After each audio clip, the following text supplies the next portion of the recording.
días. En la fecha 26 de septiembre del año 2023 nos encontramos en esta sala virtual para atender la audiencia convocada en el Cuaderno Judicial 46-2017-209.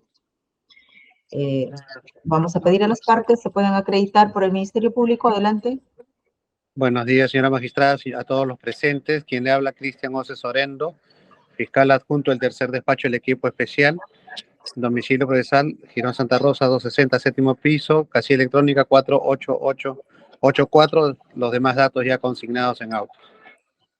Por la Procuraduría Pública.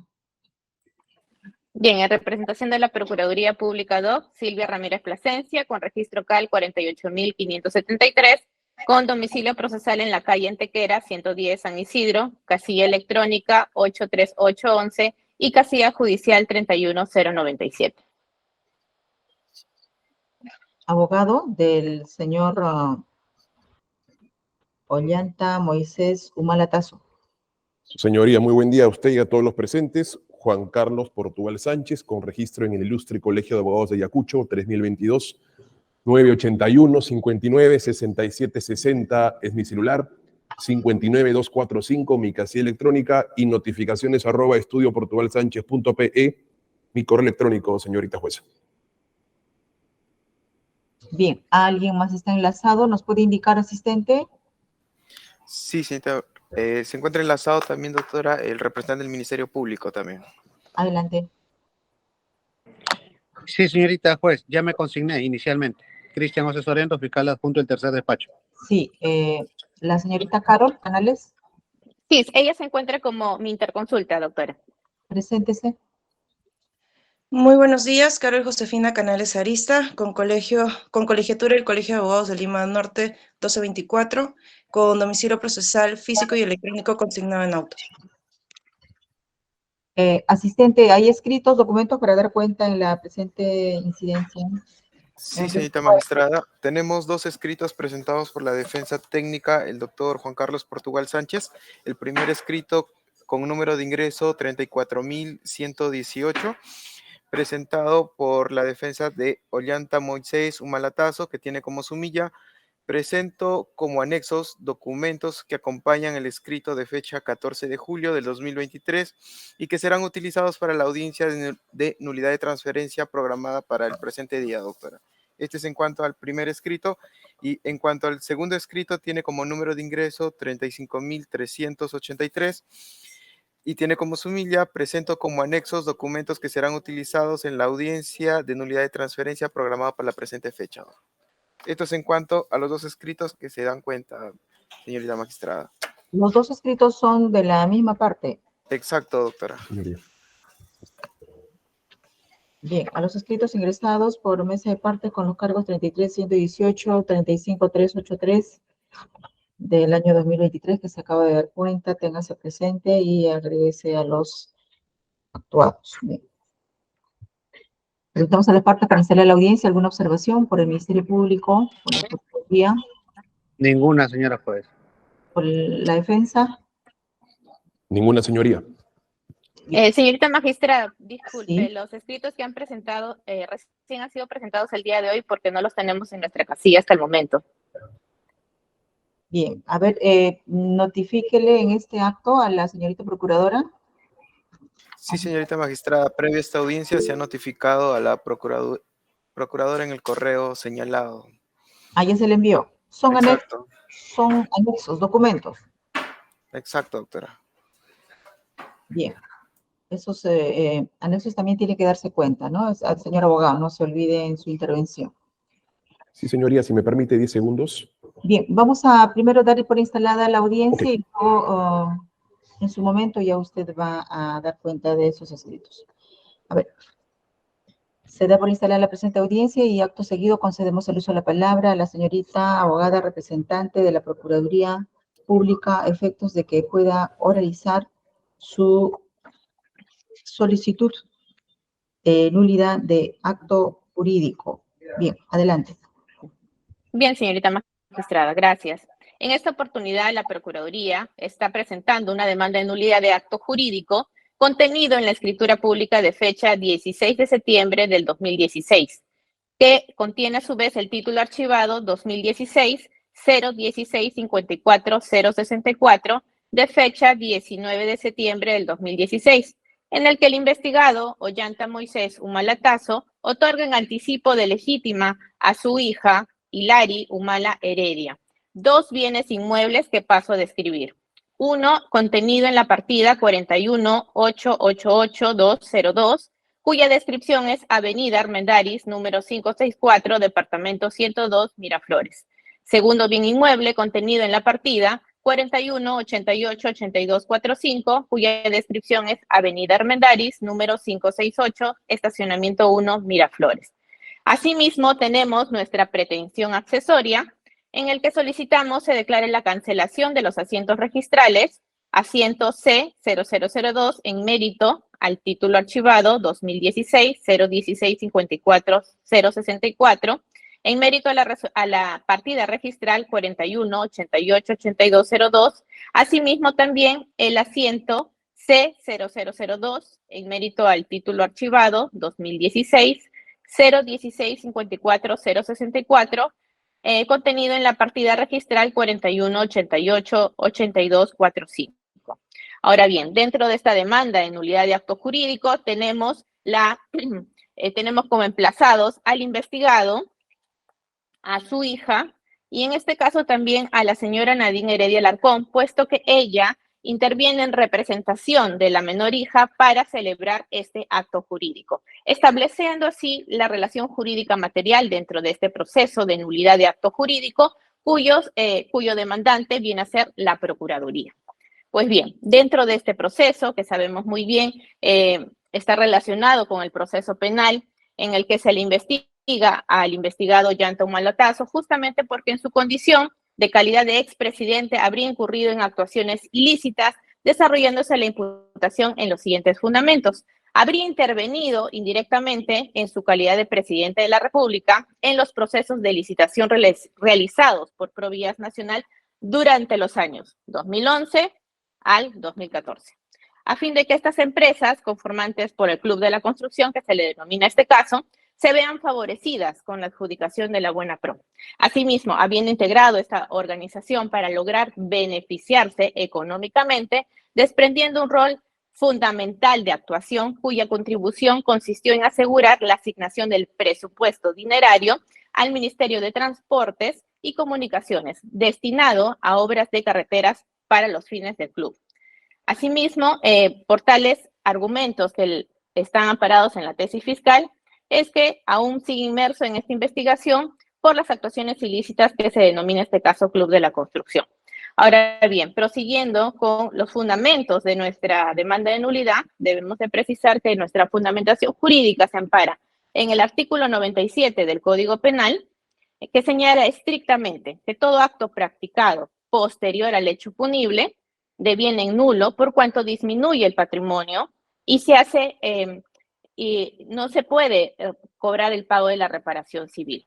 Asimismo, también en concordancia con el artículo 219 del Código Civil, inciso 4, fin ilícito, justamente porque este hecho practicado, este acto jurídico, ha sido realizado posterior al hecho punible.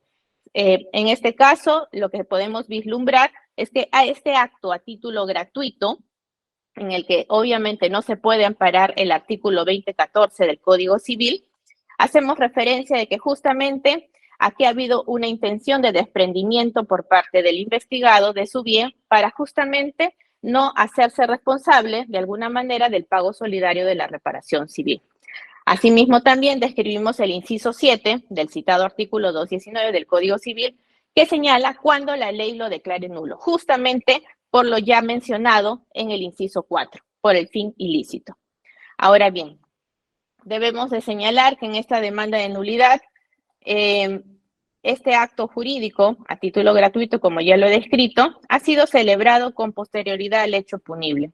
Al margen de que el investigado haya sido incorporado formalmente a la investigación penal, se debe dejar establecido que la norma, para poder interponer esta medida, esta demanda de nulidad, señala estrictamente que es posterior al hecho punible todos los actos practicados u obligaciones adquiridas. Ahora bien, a esta demanda de nulidad hemos adjuntado medios probatorios que justamente corroboran ya los fundamentos señalados. Como primer medio probatorio tenemos la disposición fiscal 40 de fecha 7 de febrero del 2022, en el que se amplía la formalización y se le incluye al investigado Ollanta Humala-Tasso por los delitos de colusión agravada, cohecho pasivo propio y asociación ilícita para delinquir. Asimismo, tenemos como medio probatorio la copia certificada de la partida 41888202, en el que justamente se puede establecer el acto practicado posterior al hecho punible, que sabemos que es del 2011 al 2014, y este acto jurídico fue celebrado el 19 de septiembre del 2016, en el que se acredita justamente la disminución del patrimonio del investigado, recortando la posibilidad del cobro de la reparación civil. Así también tenemos nuestro medio probatorio contenido en la partida 41888245, que también se comprueba que este acto practicado en el segundo bien inmueble ha sido realizado posterior al hecho punible. Como cuarto medio probatorio tenemos nuestro título archivado 2016-016-54064 de fecha 19 de septiembre del 2016, en el que justamente se contiene la minuta en el que se lleva a cabo este acto jurídico a título gratuito, en el que se evidencia la disminución del patrimonio del investigado. Así también tenemos la resolución número 3 de Sala, en el que se confirma la constitución de actor civil por parte de la Procuraduría, cuya legitimidad tiene para obrar en relación a interponer medidas cautelares o recursos necesarios para salvaguardar el pago de la reparación civil. También tenemos nuestro medio probatorio, la resolución número 6, de fecha 16 de abril del 2018, en el que se señala, nos constituimos como actor civil en este presente proceso penal. Así también tenemos la resolución número 6 de fecha 8 de julio del 2022, en el que se trabaron ciertas medidas cautelares a favor de la Procuraduría, en este caso en representación del Estado, para salvaguardar el pago de la reparación civil. Por todos estos argumentos señalados, solicitamos que en el estadio procesal que corresponda se considere declarar fundada la demanda.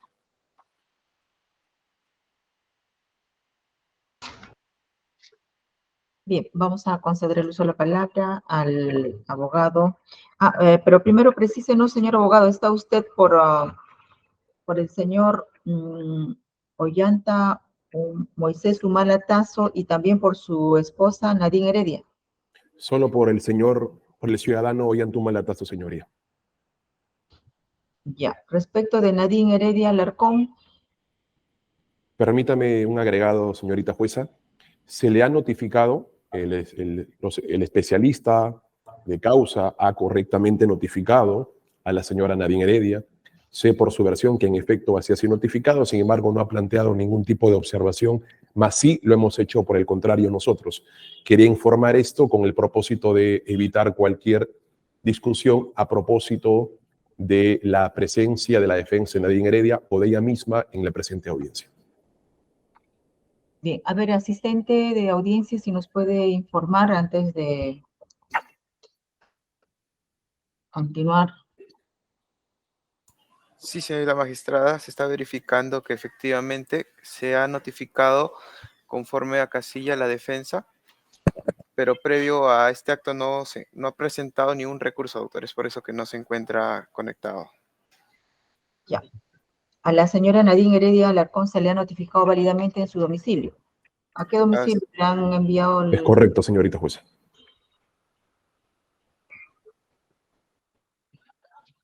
Asistente. Sí, señorita magistrada, que lo reviso, por favor. El sistema está que demora en cargar.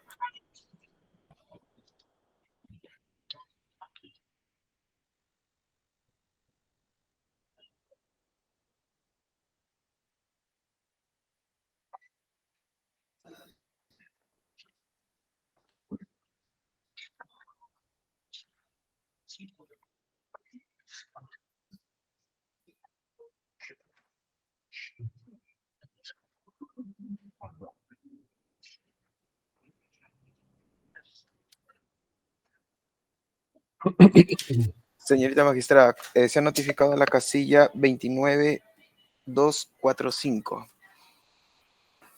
29 o 59. 59245. Ya. Esa es la casilla de su abogado. Exacto, doctora. Y también está confirmando, ¿no? El abogado del señor Ollanta Humala. Señorita jueza, 59245 es mi casilla. Y yo en este proceso, tanto a nivel de la investigación como los incidentes judiciales, represento exclusivamente al señor Ollanta Humala Tazo. Ya, pero su patrocinado vive con la señora y... Sí, por supuesto, ambos tienen, por eso es que quería transparentar esa información para evitar alguna nulificación de esta audiencia. Ambos tienen perfecto conocimiento de esta audiencia, a ella también se le ha notificado y no ha planteado observaciones. Tiene conocimiento. Sí, señoría. Se deja constancia de ello en el acta. Continuamos, entonces le vamos a conceder el uso de la palabra a la defensa de Ollanta Moisés Humala. Gracias, señorita jueza. A través suyo solicito autorización para poder compartir pantalla. Adelante. Permítame un segundo que no soy. A ver. Compartir. ¿Se puede exhibir? ¿Se aprecia, señorita jueza?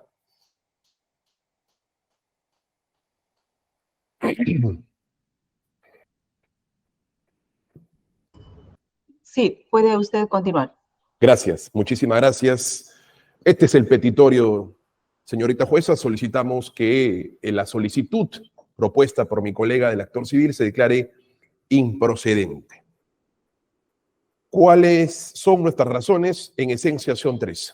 La primera de ellas está vinculada a que el pedido de nulidad del acto jurídico vulnera el principio de legalidad sustantiva y procesal, toda vez que esta es contraria al artículo 97 del Código Penal. La segunda razón es la inexistencia de mala fe tanto de mi cliente, ¿no es verdad?, respecto al periodo de investigación versus el momento en el que él transmite o transfiere más propiamente la propiedad como anticipo legítima. Y la tercera razón es la inexistencia de mala fe de Hilary Humala Heredia, su hija.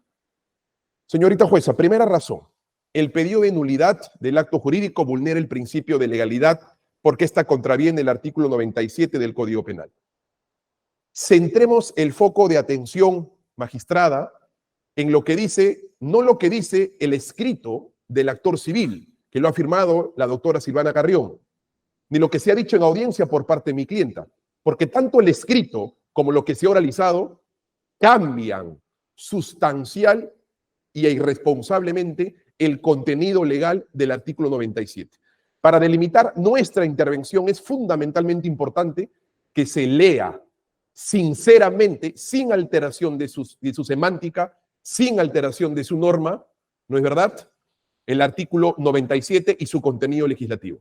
Dice, los actos practicados o las obligaciones adquiridas con posterioridad al hecho punible son nulos en cuanto disminuyan el patrimonio del condenado y lo hagan insuficiente para la reparación civil sin perjuicio de los actos jurídicos celebrados de buena fe por terceros. ¿Por qué es que considero que de forma irresponsable se ha mutilado el artículo 97? Por las siguientes razones. En primer lugar, señorita jueza, es importante diferenciar el concepto de hecho imputado versus hecho punible. La procuradora que redactó y mi colega que oralizó el pedido interpretan de forma inadecuada el concepto de hecho punible.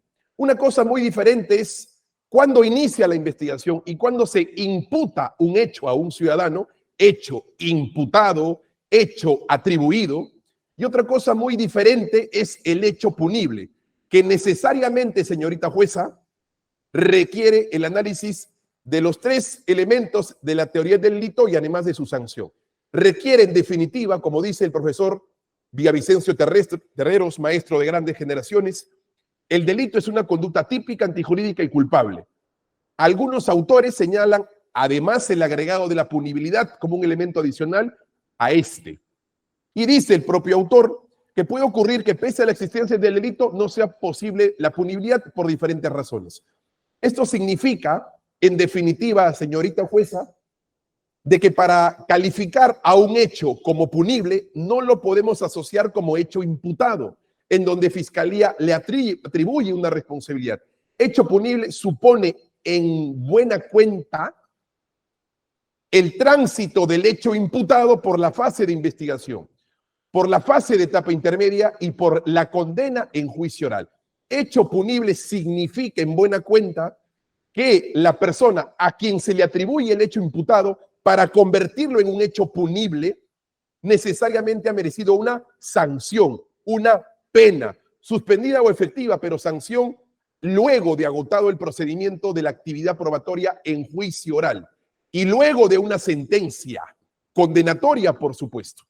Entonces, hay una equivocación entre el hecho punible desde una perspectiva de hecho imputado, que es lo que es, y no hecho punible, porque en este caso, y usted conoce perfectamente el caso, señoría, aún se encuentra en una investigación preparatoria irresoluta por una apelación ante el pedido del rechazo de la doble prórroga que usted, en efecto, rechazó a mi colega del actor civil. No estamos en una investigación concluida, no se ha emitido un requerimiento acusatorio y, por consecuencia, no se ha resuelto un juicio oral.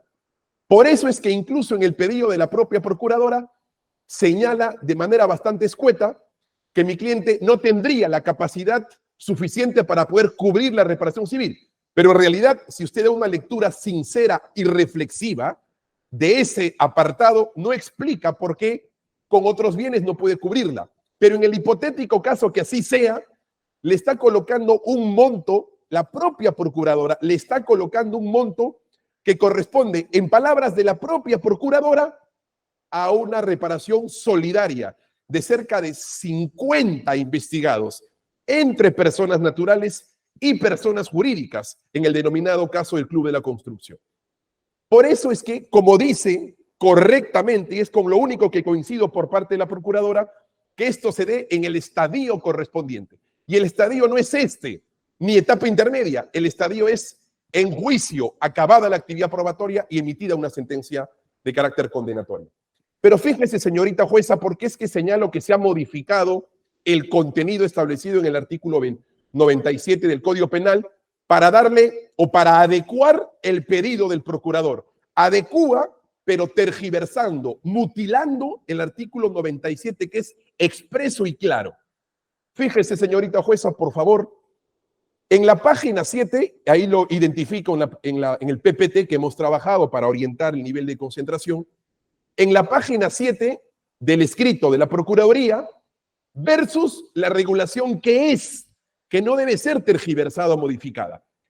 En el escrito de la Procuraduría dice esto, literal A, actos practicados por el procesado. Señorita jueza, y fíjese cómo termina. Dice, dicho artículo señala dos supuestos, actos practicados y obligaciones adquiridas. Sí, en efecto. Pero en el presente caso se trata del primero de ellos, actos practicados toda vez que el imputado. La norma habla de condenado, no de imputado. En igual sentido, si vemos el artículo 97 como es, dice los actos practicados o las obligaciones adquiridas, hasta ahí está muy bien, con posterioridad al hecho punible son nulos en cuanto disminuyan el patrimonio del condenado.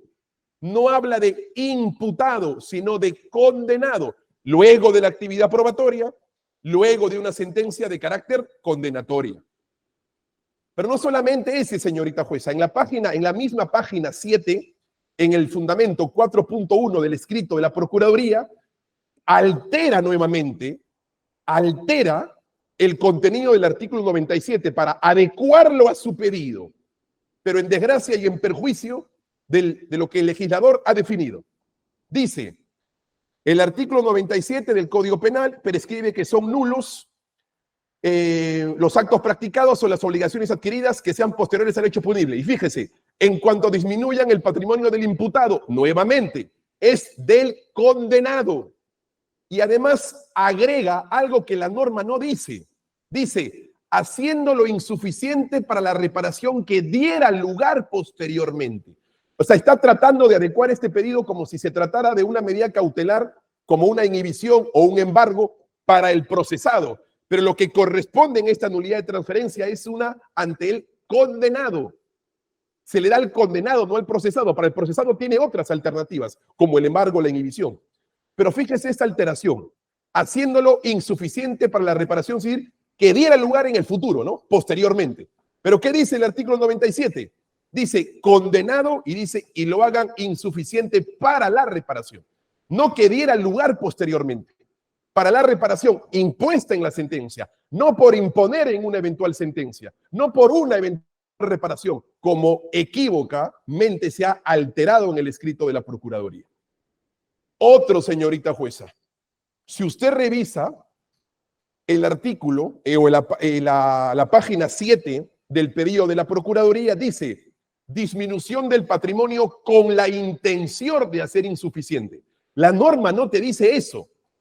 Lo que está tratando de hacer la Procuradora es confundir que diera lugar a la reparación, número 1, imputado, número 2, y con la intención, al tratar de convertir la nulidad de transferencia en una medida de coerción de carácter real o patrimonial que en efecto se le da al imputado, al procesado, al acusado, pero esta figura de la nulidad de transferencia recae en estricto no en un proceso, sino en una sentencia acabada ante el condenado. Y otra alteración, con la intención, dice que diera lugar a una sentencia condenatoria, y eso no dice el artículo 97 del Código Penal. Hay que respetar los pedidos en virtud del texto sincero y reflexivo por parte del legislador. Y la Procuradora no lo ha hecho, señorita jueza, y esto no es una ofensa, es hechos de una lectura sencilla, se advierte esa mutilación del texto legislativo. Y continúa trastocando la regulación. En la página 14, cuando hace referencia al artículo 15, que está vinculado al procedimiento del artículo 97, el artículo 97, en palabras sencillas, regula la institución, nulidad de transferencia, y el procedimiento lo regula el artículo 15 del Código Procesal Penal. Y ahí no habla de procesado. Dice la señorita Procuradora, si bien en el cuerpo de norma sustantivo habla de condenado, lo reconoce, ello no debe entenderse de forma literal, sino que de acuerdo al espíritu de la norma engloba también al procesado. Ya no veremos en su oportunidad, seguramente en unos minutos, de que el espíritu de la norma nunca puede ser analógica cuando es contraria al espíritu de esta. En palabras sencillas, la interpretación no opera al antojo de que el intérprete. No puede ser interpretado en mala parte ni de forma analógica. Ah, no, como la norma dice condenado, yo quiero que sea procesado para adecuarlo a la norma, así de sencillo. Cuando usted sabe perfectamente como jueza de garantías de la República señorita jueza, que entre condenado y procesado hay largas diferencias, muchísimas diferencias. Pero fíjese, la Procuradora identifica el artículo 15, que establece el procedimiento del artículo 97. Y el artículo 15 solamente sabe hasta dónde agota el esfuerzo la Procuradora en el escrito, hasta el punto número 1, antes de pasar al numeral 2.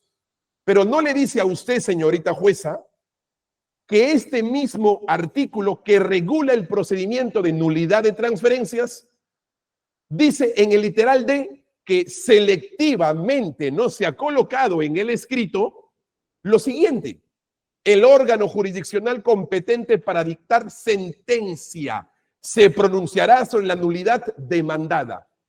¿Quién es el órgano judicial? Juez unipersonal de juicio, juez colegiado de juzgamiento, que dicta sentencia.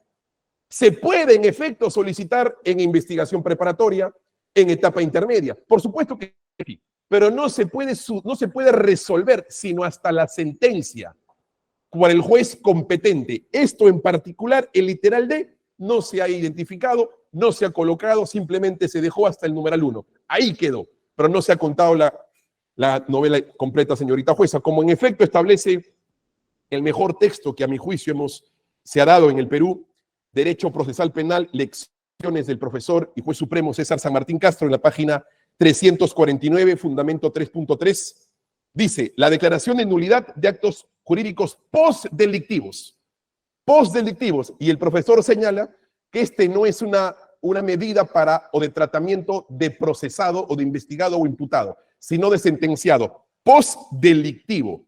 Y el propio juez establece lo siguiente: Siguió el modelo del trámite incidental de 1924 con la realización preceptiva de una audiencia, pero dejó su decisión al juez sentenciador de juicio, como en efecto el propio artículo que está en pantalla así lo regula.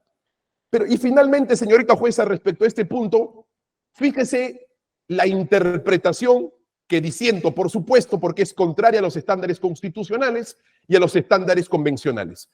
Para la procuradora, condenado significa condena de pago de la reparación civil. Lo dice en el fundamento 5, segundo párrafo. Aun cuando la norma en comentario se refiere al condenado, esto no debe interpretarse de forma restrictiva. O sea, hay que interpretarla de forma ancha, ¿no? En perjuicio para la procuradora. Cuando las normas no pueden ser analógicas en mala parte o aplicarse anchamente en perjuicio del derecho o garantía que reposa en todo imputado, considerándose solo el agente del delito que ha sido condenado al cumplimiento de una pena.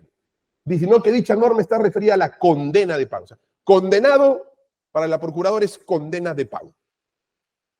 Esto claramente invade una cláusula constitucional, el artículo 139, numeral 9, que prohíbe la interpretación que le da la procuradora. El 139, numeral 10, que prohíbe la interpretación que le da la procuradora. Y nuestro título preliminar, numeral 3, artículo 7, interpretación de la ley procesal en nuestro Código Procesal Penal. Y que constituye, según el artículo 10 del mismo título preliminar, normas de orientación, de interpretación, porque constituyen normas de mandato de optimización constitucional.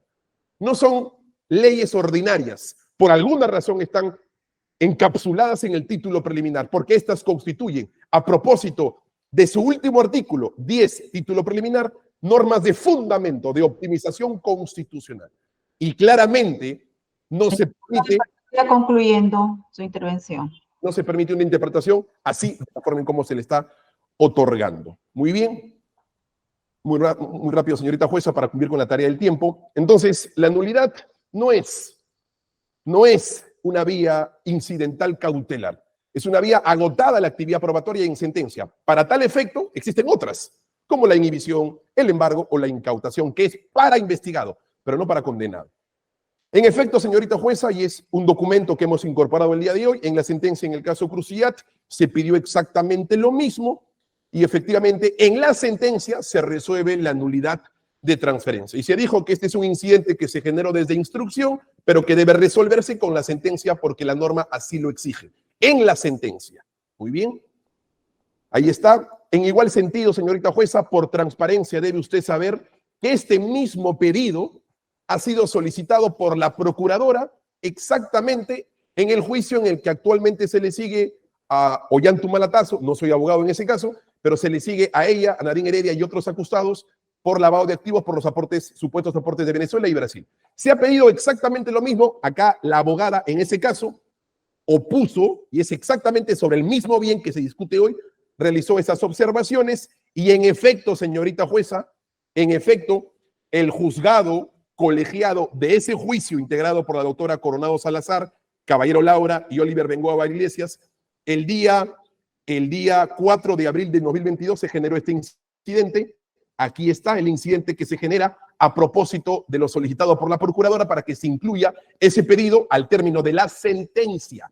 Y el colegiado decide recesar esa decisión para el día siguiente. Y en efecto, al día siguiente, 5 de abril, en el numeral 2, el juzgado penal colegiado señala incorporar a ese juicio los medios probatorios según el trámite incidental de la nulidad de transferencia. Y en el numeral 2 dice incorporar al presente juicio los medios probatorios respecto a eso. De manera que esto se va a resolver en la sentencia. Y hay un pedido exactamente sobre este que se pidió en su oportunidad al doctor Concepción Carguancho, resolvió que esto se decide en una sentencia y el juzgado penal colegiado, como estoy ofreciendo en pantalla, en efecto también es de esa misma posición y lo resolverá porque así lo exige la norma en la sentencia. Y finalmente, señorita jueza, permítame terminar con esto.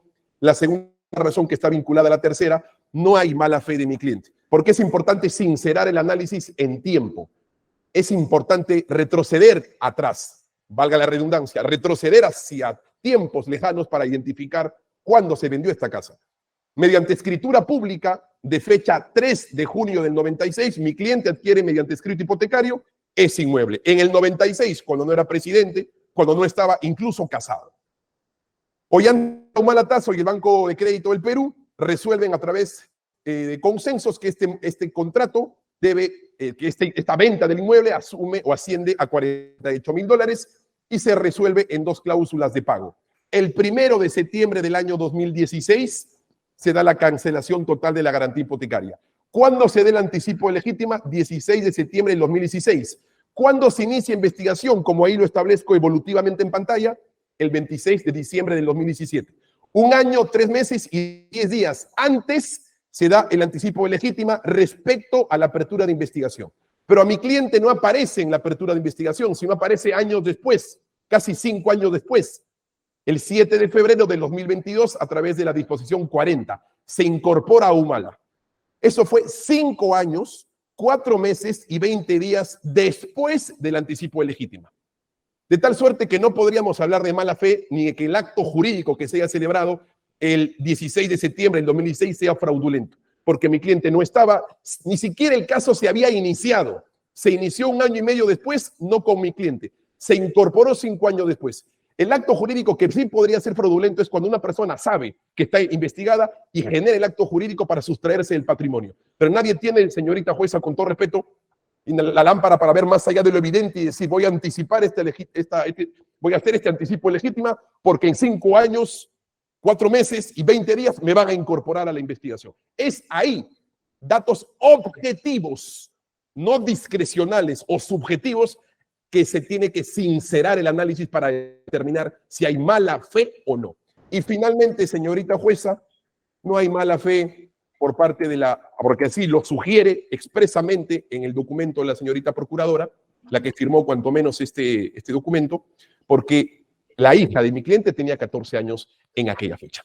14 años en aquella fecha, y por esas razones, señorita jueza, porque como dice, y hago eco de la última frase de la señorita procuradora que oraliza el pedido, que se resuelve en el estadio correspondiente. Este no es el estadio, es en juicio, acabada la actividad probatoria y con sentencia. Gracias, señorita jueza, por su tiempo. Bien, Fiscalía, ¿va a señalar algo? Muy breve, señora juez. Atendiendo al trámite incidental respecto a la pretensión nulificante, conforme ya le he hecho referencia a la propia Procuraduría, ya se ha constituido en parte civil y por tanto se encuentra legitimada para poder fundamentar su petitorio, y en resolutiva será el órgano jurisdiccional sentenciador quien emita la sentencia que corresponda.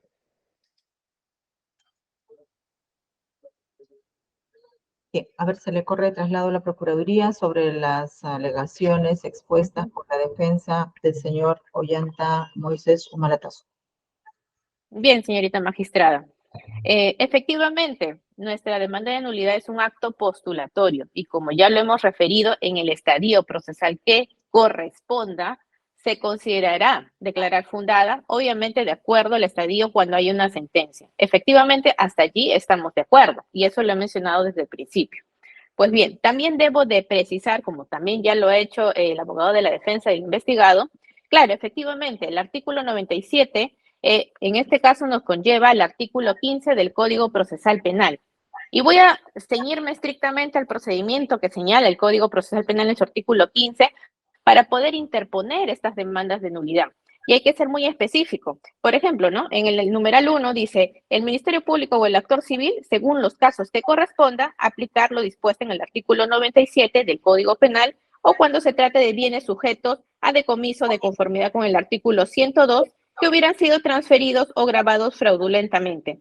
Asimismo, también mencionamos el numeral 2 en su literal A, que dice, una vez identificada una transferencia de un bien sujeto a decomiso o que puede responder a la reparación civil y que se considere incurso en lo dispuesto en el primer numeral del presente artículo, el Ministerio Público o el actor civil introducirán motivadamente la pretensión anulatoria que corresponde e instará al juez de la investigación preparatoria que disponga al fiscal la formación del cuaderno de nulidad de transferencia. Pues bien, también este mismo numeral da otra salvedad en el literal E, que señala, esta pretensión también puede interponerse durante la etapa intermedia. Entonces, bajo esa lógica y ese raciocinio, Si estamos frente a una investigación preparatoria y si no se interpuso en la investigación preparatoria, porque el mismo Código Procesal Penal nos permite, así como también en la etapa intermedia, obviamente el investigado no está en calidad de condenado o con una sentencia condenatoria en esta etapa procesal. Por lo tanto, esta demanda de nulidad es un acto postulatorio. Es un acto postulatorio que se verá evaluado por el órgano colegiado que corresponda cuando se emita la sentencia. Pero eso no quita que la Procuraduría, en su calidad de actor civil, ciñéndose de acuerdo al Código Procesal Penal, puede interponer su demanda de nulidad, justamente da esa salvedad ante el juez de investigación preparatoria o también ante la etapa intermedia. Por lo tanto, no se puede especificar que porque ahorita no tiene la condición de condenado, entonces la Procuraduría no debería de interponer su demanda de nulidad. El mismo Código Procesal Penal nos da esa salvedad. Y sobre ese mismo Código Procesal Penal, en su artículo 15, que ya he señalado de los literales, nos basamos justamente para interponer esta demanda. Ahora bien, señala también que esto es un acto de buena fe. No debemos de olvidar que para que uno de los requisitos para que se señale que el acto jurídico ha sido de buena fe, debemos de precisar lo que nos dice el artículo 2014 del Código Civil. Y como primer requisito es que sea a título oneroso. Entonces, no podemos realmente precisar y tampoco fundamentar en este caso de que se tenga que analizar. ¿Por qué? Porque es un acto jurídico a título gratuito. Por lo tanto, aquí no se puede analizar el tema de la buena fe, efectivamente, de la buena fe registral, porque no cumple el requisito establecido en el artículo 2014 del Código Civil. También debemos de señalar que si bien es cierto, el investigado en una ampliación de formalización de investigación preparatoria ha sido incluido en el 2022, pero estamos frente a un hecho punible que se ha ejecutado y de acuerdo a la tesis fiscal, lo ha considerado así, es del 2011 al 2014. La transferencia ha sido realizada en el 2016, efectivamente, pero a la fecha, la Procuraduría no ha podido interponer ningún otro recurso justamente porque el BIN ya no estaba en nombre del investigado. Entonces, no se puede borrar del mapa, de acuerdo a la tesis fiscal, que el hecho punible que se está investigando, en este caso, es del 2011 al 2014. Ahora bien, también se precisa que justamente tiene la buena fe. ¿Por qué? Porque se lo ha transferido con anterioridad a su menor hija, que en ese tiempo era menor de edad, ¿no? Pero debemos de señalar también de que todo ha sido a la interna, dentro de la misma pareja conyugal y con la misma familia. Entonces, no puede evaluarse y decirse de que ha habido un completo desconocimiento, puesto que sabemos que este proceso, si bien es cierto, empezó en el 2017 las diligencias preliminares, esto era materia de conocimiento público e internacional. La figura que él representaba en su momento, cuando era presidente, obviamente hay actuaciones que están siendo investigadas y este acto punible, obviamente sí, se cita dentro del tiempo del 2011 al 2014, justamente con los antecedentes que ya viene viéndose en otros procesos a nivel internacional.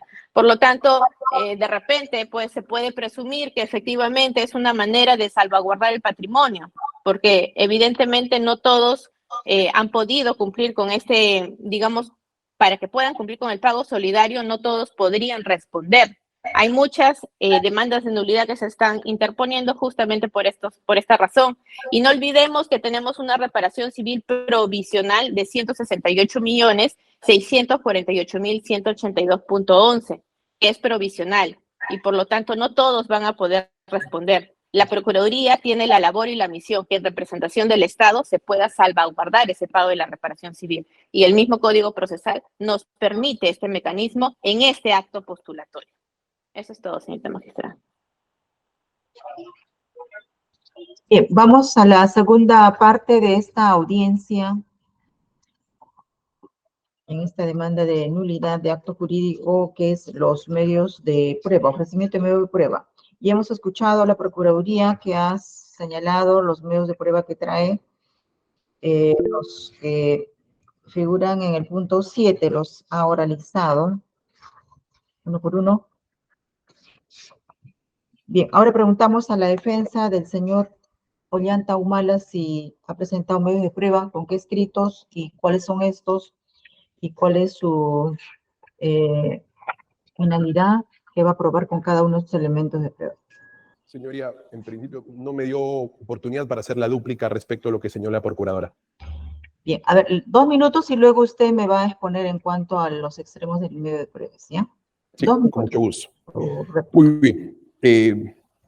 La dúplica está delimitada por la réplica respecto al trastocamiento del contenido legal del artículo 97 del Código Penal, la respuesta del silencio por parte de la señorita procuradora. El artículo 15 del Código Procesal Penal, en efecto, así lo establece. Es un acto postulatorio. Si usted revisa el contenido del escrito de la solicitud de la procuradora, pareciera que usted tiene que resolver, y cuando no es lo que tiene que resolver. Es el juez sentenciador, como claramente ya se ha establecido. Respecto a la existencia de mala fe, señorita jueza, no, la palabra de la procuradora no es prueba, o no lo que ella cree que sea. Hay que objetivar y sincerar esa mala fe. No basta atribuir a una persona de mala fe de forma irrespetuosa, sino se tiene que objetivar la prueba. Y la fiscalía le ha dicho, o el procurador le ha dicho a usted, de que este era un conocimiento público, de que era un acontecimiento público. Era conocimiento público que mi cliente era presidente de la República. Era conocimiento público que la señora Nadine Heredia era la ex primera dama.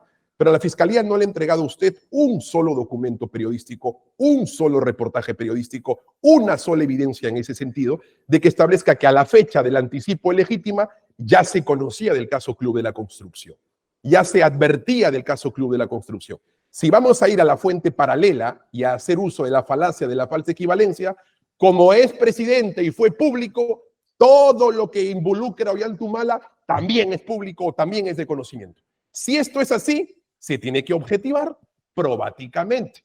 El tipo de hecho determina el tipo de prueba. Tipo de hecho era público, era conocido por los medios a la fecha del anticipo legítima. Partamos por ese punto de inicio.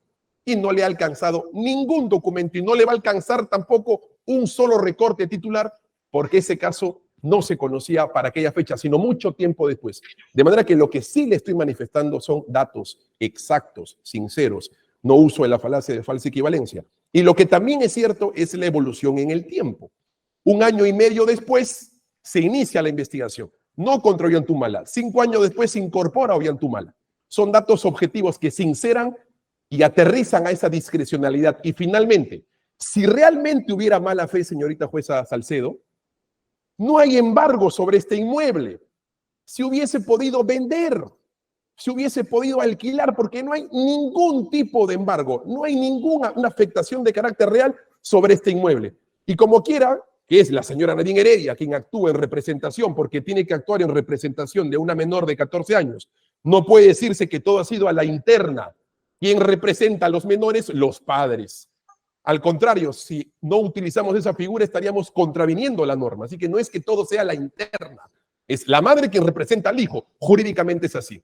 Y pudiendo vender, pudiendo transferir, el bien sigue exactamente intacto. Eso es buena fe. Pudiendo hacerlo, no se hizo. Entonces no podemos así tan ligeramente sostener la mala fe cuando hay datos sinceros, objetivos y probados de que ese comportamiento fue todo lo contrario a lo que sostiene el Ministerio Público. Y finalmente, respecto a la reparación civil provisional, si usted analiza, señorita jueza, porque tampoco ha habido respuesta respecto a ese extremo, el pedido de por qué mi cliente con lo que tiene no puede sufragar una eventual reparación, no hay un análisis sincero. Es más, reconoce de que este monto es para cerca de 50 personas. No sincera, a Ollanta Humala le correspondería tanto. Y este tanto, como es solidario, si es en palabras o en gráficos más exactos, si es 10 soles de reparación civil y son casi 50 los investigados y personas jurídicas, a cada uno le correspondería este porcentaje. Y es ese porcentaje el que equivale a la venta del inmueble. Eso es un análisis serio.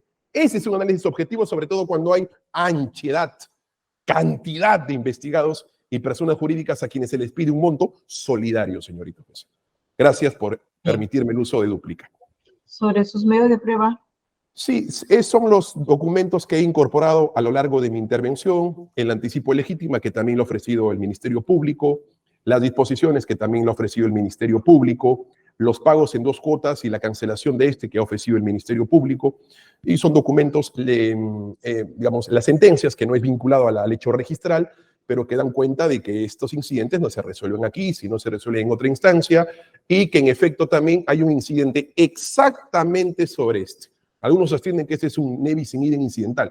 No lo califico así, pero ya hay exactamente lo mismo en el actual juicio que se le sigue a Ollantumala, y ahí están las actas de sesión en donde la jueza incorpora este análisis. De hecho, hay un abogado representando a la nulidad de transferencia y que se recesará o postergará en la emisión que corresponda. Eso en esencia, señorita jueza. Bien, a los medios de prueba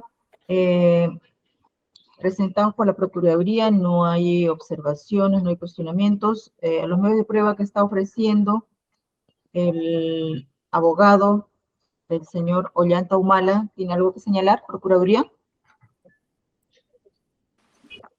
Sí, señorita magistrada. A ver, tengo a la vista el escrito de fecha 21 de septiembre del 2023. Aquí precisa que está adjuntando documentación a su escrito del 14 de julio del 2023, donde acompaña una escritura pública de compra-venta del inmueble, copia simple de la partida registral de levantamiento de hipoteca y copia simple de la escritura pública, mediante el cual se otorga el anticipo de legítima. Asimismo, también veo otro escrito de fecha 26 de septiembre, en el que precisa también que adjunta anexos, como el escrito de fecha 3 de marzo del 2017, la sentencia de fecha de 8 de agosto del 2016, recaída en el expediente 11-2001, el acta de registro de continuación de juicio oral de fecha 4 de abril 2022, contenida en el expediente 249-2015-78, y una transcripción de parte decisoria de la resolución 9 de un expediente 249-2015. Un momento, por favor, quiero localizar el siguiente escrito, porque hay otro más.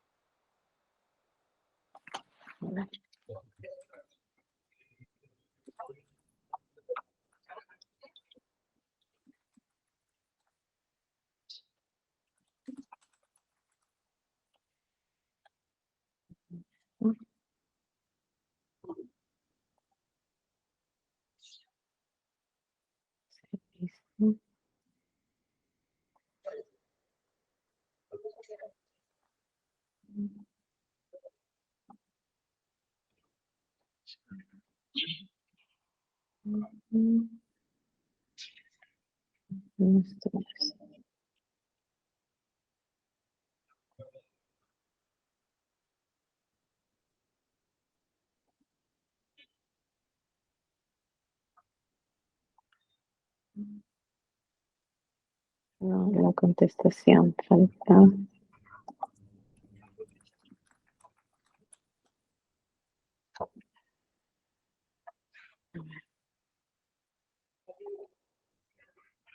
Ok, ya. Ahora sí. Bien, lo que he mencionado en relación al escrito de contestación, que es la escritura pública de compraventa del inmueble, también una escritura pública del levantamiento de hipoteca y copia simple de la escritura pública mediante el cual otorgan anticipo de legítima. Bien, sobre los demás documentos, a excepción de la escritura pública que otorgan anticipo de legítima, esta Procuraduría se opone a esos medios probatorios por cuanto no tienen relevancia con la controversia materia en el presente incidente de nulidad de transferencia. Esto en atención al artículo 188 del Código Procesal Civil. Aquí el único medio probatorio que sí tiene relación es justamente la escritura pública que otorga en anticipo de legítima a favor de la menor hija que en su oportunidad en ese tiempo se le transfirió.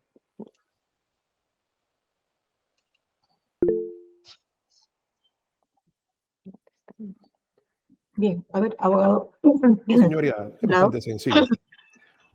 Hay hechos de probática vinculadas al hecho materia del incidente, como la escritura pública, pero hay hechos de probática vinculados al tratamiento procesal del incidente. Respecto del hecho vinculado al incidente en esencia, es la escritura pública que no hay oposición. Los otros documentos están vinculados al tratamiento procesal que se le da al incidente, entre ellos sesiones de actas de audiencias, resoluciones, que ciertamente es pública también, pero que tienen como principal foco de interés advertir de la inexistencia de alguna decisión judicial o trato diferente al que se ha sugerido en el escrito. Esto es, que sea el juez sentenciador, el juez de investigación preparatoria, sino todo lo contrario. La documentación que hemos incorporado denota dos cosas. Hay un incidente resuelto para garantizar la predictibilidad y seguridad jurídica de su decisión. Hay que decirle que hay un incidente en el actual juicio y que si es que se condenará, se resolverá. Si absolverá, no se resolverá. Incluso podría haber una sentencia absolutoria con reparación civil, como establece nuestro código. Entonces yo quería darle, con efectos de transparentar que hay un incidente exactamente sobre el mismo bien que hoy se discute en un juicio actual y decisiones que han ido en esa misma línea. Señor abogado, sobre la observación a los medios de prueba que hace la Procuraduría Pública de la escritura pública de compra-venta del inmueble y la escritura pública de levantamiento de hipoteca, ¿cuál es su posición? Entiendo que ella no se opone a ello. Lo que se opone es a los otros documentos que no están vinculados al incidente. Respecto a esos dos, hemos entendido que no hay oposición porque además están asociados directamente al hecho antecedente. ¿Cuándo es que se adquiere este inmueble? ¿Cuándo es que se resuelve y se cancela el inmueble en cuanto al contrato que se hizo con el Banco de Crédito? Está vinculado al hecho incidental principal, señorita jueza. Procuraduría, para que precise, se le ha entendido de que usted está de acuerdo que se incorpore solo la escritura pública de anticipo legítima, más no los demás documentos. Así es, correcto, señorita magistrada. Solamente estamos presentando oposición contra todos, a excepción de la escritura pública que otorga en anticipo de legítima. Lo que es la escritura pública de compra-venta, levantamiento y demás anexos que han adjuntado a posterior, sobre eso sí nos estamos oponiendo porque no tiene relevancia con la controversia en materia de este incidente de nulidad, de acuerdo al artículo 188 del Código Procesal Civil. Bien, abogado, entonces sobre ello no va a decir nada. Es que está aceptando los documentos vinculados al incidente, no está aceptando los otros documentos vinculados al trato respecto al tratamiento procesal y decisiones judiciales respecto al incidente. Ese artículo que ha hecho mención la procuradora no dice lo que ha expresado, señorita juez. Si leemos una lectura sincera y reflexiva de ese artículo, no prohíbe establecer, y no tendría por qué, por el derecho a la libertad probatoria, más propiamente vinculado a un incidente con un trato especial como este, a incorporar probática penal, aunque ésta sea pública, ciertamente, y otras no, para determinar cuál es el verdadero trato que se le da a un incidente. ¿Cómo hay respuestas de otros órganos judiciales respecto a un incidente de esta naturaleza? Bien. Que no vemos oponible a la esencia del trámite incidental y a los efectos de la misma. Vamos a los alegatos finales. Procuraduría, puntual, 5 minutos. Bien, señorita magistrada. En esta oportunidad, como ya lo hemos precisado, la Procuraduría presenta su demanda de nulidad de acto jurídico en relación a la escritura pública de anticipo de legítima de fecha 16 de septiembre del 2016, en el que contiene justamente el acto celebrado de transferencia que dispone el investigado Ollanta Humala-Tasso a su menor hija, quien en su oportunidad fue en el año que se transfirió. Asimismo, debemos de precisar que el hecho punible que se persigue en este proceso penal es del 2011 al 2014. Por lo tanto, señalamos también que nuestra fundamentación jurídica está amparada en el artículo 97 del Código Penal, así como en el artículo 219 del Código Civil, incisos 4 y 7. Ya los medios probatorios revelan efectivamente esta transferencia a título gratuito, en el que no se puede analizar el tema del artículo 2014 del Código Civil en relación al principio de la buena fe registral. Asimismo, debemos de precisar que este acto jurídico está establecido conforme lo señala la norma y el procedimiento también para poder interponer en este acto postulatorio nuestra demanda de nulidad. Y en el estadio que corresponda, se considerará declarar fundada cuando corresponda. Eso es todo, señorita magistrada. Bien, la defensa del señor Ollanta Humala Tazo. Sí, señoría, con mucho gusto. Por el mismo tiempo, 5 minutos, son lo más. Bien, cuando el sesgo entra, el derecho sale, señorita jueza. Por las mismas pruebas que la Fiscalía le ha entregado a usted, contrariamente, son pruebas a favor de la inexistencia de una mala fe procesal por parte de mi cliente. Las mismas pruebas. La escritura pública data del año 1996, cuando no era presidente de la República, no era candidato presidencial, era una persona, un ciudadano soltero, sin hijos. Con la misma prueba del Ministerio Público y la misma disposición se determina objetivamente que cuando se inicia la investigación, mi cliente no estaba incorporado como investigado. Con esa misma disposición se determina que 1 año y 5 meses antes se dio el anticipo legítimo. Con la misma disposición del Ministerio Público que incorpora a mi cliente 5 años y 4 meses y 23 días después se determina que no hay una conexión lógica en el tiempo. 5 años después se incorpora a mi cliente, 5 años antes se había hecho el anticipo legítimo. La Fiscalía no le ha demostrado a usted de que cuando se hace un anticipo, cuando se hizo el anticipo legítimo, mi cliente tuvo la siguiente reflexión, porque eso es lo que le ha sugerido en su réplica. Claro, como ya los medios de comunicación, escritos y no escritos, establecieron que este caso en algún momento va a reventar, y aun cuando ni siquiera la investigación esté abierta a través de la disposición de apertura de diligencias preliminares, voy a hacer el anticipo legítimo, porque sé que en algún momento de la historia me van a incorporar, porque ya empiezan los dominicales y los medios de comunicación a arrojar información periodística sobre el caso Club de la Construcción. Y como yo sé que esto va a terminar mal y me van a investigar, hago el anticipo legítimo. La Fiscalía no le ha aprobado sincera y objetivamente un solo documento que vincule a que mi cliente, a la fecha del anticipo legítimo, y ante la información periodística, se sustrajo de ese patrimonio a través de este acto jurídico con el propósito de no pagar en una eventual reparación civil. ¿Realmente usted ha leído, realmente usted ha oído algún material periodístico que pueda inferir este razonamiento? La respuesta es no. Es simplemente una expresión de agravios por parte de la procuradora. Pero la expresión de agravios, señorita jueza, no es fuente de prueba. Viola el recurso de nulidad 2421-2011 Cajamarca, que establece que no solamente hay que expresar la disconformidad, la queja, la inadversión a un argumento, sino hay que plantear una tesis de corrección, con probática vinculada a esa tesis de corrección. Y lo que la procuradora ha hecho es todo menos ello. Finalmente, señorita jueza, y para terminar, no se ha podido demostrar que hubo en el círculo interno una mala fe respecto a la hija de mi clienta, porque la norma establece que es claramente la representante de una menor de edad incapaz absoluta, los padres de esta.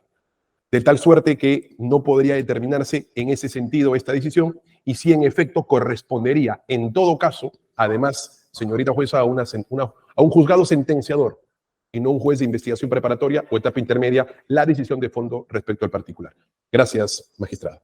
Bien, el Ministerio Público, señor fiscal, ¿va a hacer alguna intervención final? No, ninguna, señora juez, teniendo en cuenta que la Procuraduría ya se constituyó en parte civil. Solamente precisión en respecto al relato de la defensa, hace referencia al Ministerio Público cuando debería ser la Procuraduría Pública, ¿no? Bien. Habiendo escuchado las posiciones de las partes y estando a lo establecido en el artículo 15 del Código Procesal Penal, se le va a conceder el tiempo de 5 días hábiles para que las partes puedan presentar sus informes finales. Cumplido ello, ingresan los actuados al despacho para emitir la decisión que corresponde. Siendo así, damos por concluir la presente audiencia a horas 11 de la mañana con 6 minutos. Buen día con todos, con permiso. Buen día con señorita todos. jueza, Hasta luego. buen día con todos. Gracias.